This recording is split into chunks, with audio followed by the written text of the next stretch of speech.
کیونکہ ہر ایک کو ایک مختلف ہاتھی نظر آیا۔ ایک نے ہاتھی کے جسم کو ہاتھ لگایا تھا، اس کا خیال تھا ہاتھی دیوار کی طرح ہے۔ دوسرے نے ہاتھی کے دانتوں کو ہاتھ لگایا، اس کا خیال تھا ہاتھی بھالے کی طرح ہے۔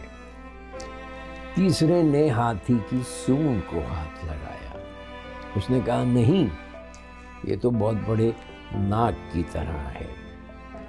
چوتھے نے ہاتھی کی ٹانگ کو ہاتھ لگایا تھا، وہ بولا ہاتھی تو درخت کے تنے کی طرح ہوتا ہے۔ پانچویں نے، جس نے ہاتھی کی دم کو ہاتھ لگایا، بولا ہاتھی تو رسی کی طرح ہوتا ہے۔ اور چھٹے نے اس کے کان کو ہاتھ لگایا تو اس نے کہا نہیں، ہاتھی تو پنکھے کی طرح ہوتا ہے۔ اس زمانے میں ہوتے تھے یہ پنکھے جو چھت سے لٹک رہے ہوتے تھے۔